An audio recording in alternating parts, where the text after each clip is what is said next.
I think what they recognise, and it's an unfortunate thing, is that for whatever reason, this ideology has gained the moral high ground on basically social and cultural issues. Yeah.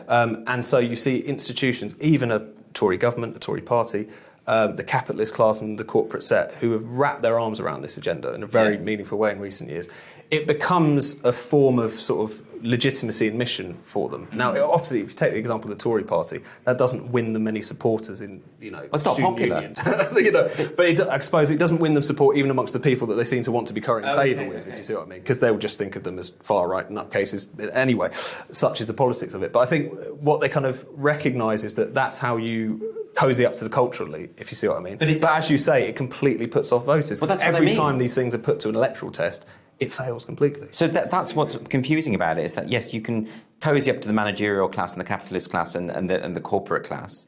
And then but if you're going to do it in this way, you won't win elections down the line. I know that the Tories are very much in control at the moment, but the more they do this, the less isn't just really they haven't really got an opposition.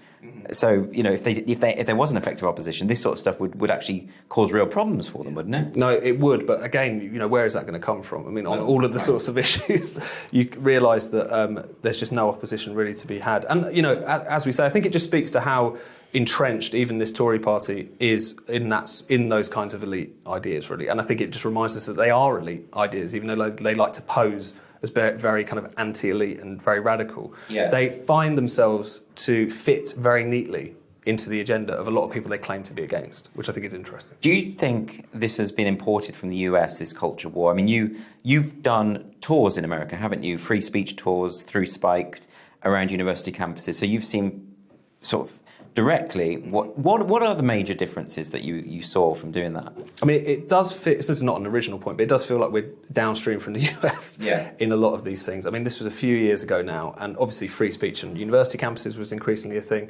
But I remember we went and we did this unsafe space tour of campuses, and we were holding one event at Rutgers University in New Jersey, and it was all about, it was actually about Black Lives Matter, effectively, the earlier iteration of it, and all of the discussions around identity politics. So we had a kind of panel of liberals, some libertarians, as well as the conservative as well, who were all basically of the view that identity politics was essentially the new racial politics. It was the thing that was dividing up people. So we're having a discussion about this.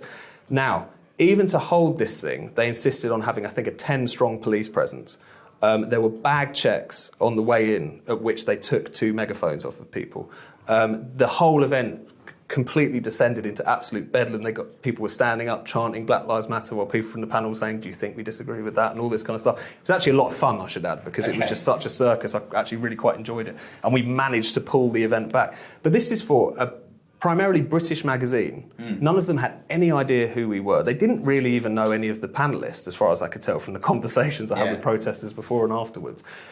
Just because we were daring to ask the question about whether or not this identity politics thing was a good thing. And that a few years ago was not necessarily as present on campuses as we're seeing at the moment, that kind of slightly neo-Maoist sort of aspect, but it's definitely come back now. So it does feel like we are downstream from America in a lot of these issues, and that's definitely a bad thing. It feels like. So this comes back to what you were saying about the need to build other institutions. I mean, we know we've got the University of Austin, isn't it, that's being established. There's Ralston College in Savannah. So there are people who are building places where free speech, free inquiry, the pursuit of truth and knowledge, all of these things can potentially flourish. The problem I see with all of that is that those will be stigmatised by the media and various and activists. So that if you were to graduate from one of those universities, you might find it hard getting a job. Is that a fair point? Well, it's certainly going to take some time, isn't it? Because I think the problem is not only is academia completely lost all of this stuff, but so is the corporate world. And we talk about, Britain being downstream from America. I think a lot of this was always downstream from the universities anyway. I'm sure you encountered this many times over the years when talking about issues of free speech or identity politics, because so much that used to happen in the kind of theatre of the university campus. People would say, what are you getting so upset about? Students have always been a bit over the top. This isn't the real world. They'll get over it. What we've really seen is that those ideas have now completely kind of permeated throughout the upper echelons of society from where they began there. So in a way, it's really important that there is this challenge to this complete dominance of woke thinking within the universities. But as you say, it's going to take a long time for that to conquer it elsewhere in society, because it's just everywhere.